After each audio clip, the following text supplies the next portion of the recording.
Q&A time with Miki Matteson. Yeah. All right, so coming in from Facebook, from Nathaniel Malmrose. As an editor for a project, is it somewhat mundane to edit another person's vision, or do you get a bit of freedom to be creative? It's a good question. That is a great question. And I personally, it's one of those things where I can totally edit someone else's stuff and feel great. If I were directing, I'd have a hard time letting someone else edit. But when I'm editing someone else's vision, it's great because you get this joint effort into making something that's probably the best idea for the project, as opposed to just one person being stubborn and wanting just their idea. It's a great mix. Yeah. Okay, coming in from Twitter, from Corey Taylor. Pop Trigger, what was the weirdest phase you went through growing up? Triple boop for Bree Nizzle. Oh, triple boop. That's an unprecedented number. Weirdest phase you went through. I prefer Breeness, but thank you. Okay. Oh, yeah, I know your weirdest phase. Where you wore your pilot hat for a whole year. I know, it's really sad. I wore this pilot, an aviator cap. Aviator hat. I wore an aviator hat with the goggles. Yes. Yeah, but I didn't have the goggles. No, I wasn't that hardcore. It looked like it. I made everyone call me Commander Crazy. Not too far of a stretch. That was for a year. My weirdest phase was my angsty junior high years, where I thought I was a punk rocker, which really meant I listened to Avril Lavigne and wore ties. Yeah. So you were a poser punk rocker. Yes, I was a poser punk rocker. I thought it was so cool. I cut up all my hair. I dyed it pink. I wore those spiky bands. And, it was awful. There's a number of weird phases for me. My brother and I used to drive to school every day listening to French music. Oh, sweet. With a beret on. And Frank Sinatra. That's what we did. We did that. I used to weigh 135 pounds at this height, which is just an emaciated time where I just looked weird. And then there was a weird time when I was collecting keychain things. I like that. And so I was that kid in 6th grade with a keychain thing that big. I know that kid. I had a few weird phases. Definitely when I, in 3rd, 4th, 5th grade, I would, on the way home from school, I'd a 15-minute walk home, I would bury and perform memorials for roadkill.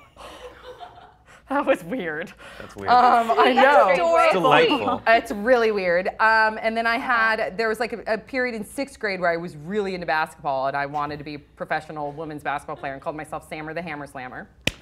That's a lot of rhymes. and then I went through a punk rock phase too in high school, where I would go to punk rock shows and felt that I'd have to mosh and get crazy, and it's insane. Yeah. Okay. So, Sammer. Moving on, Sammer the Hammer Slammer. Get it right. Not only the slammer, but the Hammer Slammer. And then coming in from Hipster Kid 97, if you could just drop everything for a year with endless money, what would you do? Big Irish Boopies, Sam's fan, biggest fan. Yeah. Nice. Thank you. I would go live in the woods. Like J.D. Salinger. I would just never talk to anyone. Sounds fun. I would take my camera and all the camera equipment I've purchased with this unlimited money, and I would travel the whole world. Mediterranean sailing excursion. I love it. Greek Captain islands. Ron, Captain Brett. Captain Ron, yes. I love that movie. Yeah, there's one that you guys should go check out. But yeah, definitely do a Greek Isle and sailing excursion for the nice months there, and then I'd probably go to Australia, Great Barrier Reef. I like the clear blue water. You would do your lighthouse tour. Yeah, no shit. Taking that right out of my head and letting everyone know, you're right, I would do a covered bridge tour, I would do a lighthouse tour, and then I would also do a grand tour as well. I would find something really cool, maybe castles in Europe. I like to have a theme when I travel. I like that. That's great. Thanks, Brett. Okay, coming in from Brian Carhu. Pop Trigger, scariest movie you've ever seen, Puerto Rican boop, Fire in the Sky. Still creeps the hell out of me. When I was 12, I saw Rose Red, which is the Stephen Never heard King of it. Scary. book that was made into a mini-series. And looking back, it's terrible, but it scared the crap out of me. The only movie I've ever had nightmares from. I will not watch it. That sounds scary. This is going to sound like a plug since I know I've worked on one of their movies, but the original Paranormal Activity, the first one. You worked on them. I worked on the latest one. It's not the 5th one, but the first one came out when I was in college, and I was actually a fan because when I saw it, I didn't sleep right for a week. Nightmare on Elm Street always scared me because it happens when you fall asleep. And we all have to sleep. Premise. And your mom's house was in it. Yeah. Coming in from Kyle Bird. I like that name. How can I live life to the max when at the age of 15 I can't get a girlfriend?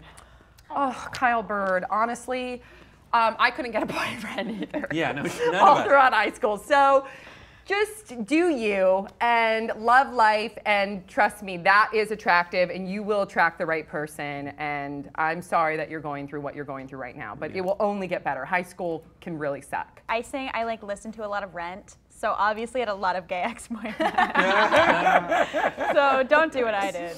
Yeah. You don't need a guy to be or a girl to be happy. You can have so much fun with your friends. Go like do drive-throughs and shit, like Jack in the Box. Drive-throughs? Yeah, that's like what you do when you're 15 and you get a car. Like one of your friends older, like you go through the drive-throughs at like 11 p.m. I think in 5 years you're gonna look back on this and be like, no big deal. Yeah. It's not like you will find someone eventually. It doesn't need to be now, and you're very young. Just live life. It'll be great. I went back to my mother's house for Mother's Day and found a lot of little stupid, like that now to me seem like amazingly mortifying journal entries. Oh, yes. About like girls I was in love with and very like I have to see. over romantic. You're never gonna see this. And you know, I was really into it and super focused on that being what I needed.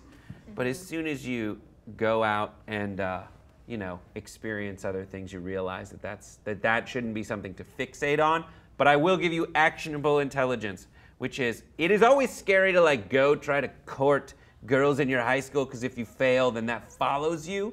So get a group of friends from a different high school and just go for it. Yeah. That's good advice. Just go and be like, great, now you're probably thinking, or at least I was thinking like, oh, what if I say this thing to this person that I've known since I was in 7th grade that I was in love with? And then they know someone and you're friends and it's a small circle. Oh, I'm just saying, like, go find other people Yeah. and be like, all those things you're afraid of saying, just go say them. Some girls in high school are really, really shy, and they would really appreciate if you did take a step and ask them out. So there are some girls like in the wings that aren't like that are too like nervous to talk to you or something, but maybe are admiring you from afar. All right, so thank you guys for sending in your questions. We love you guys. Thank you to Miki Matteson for hanging out with us today. And we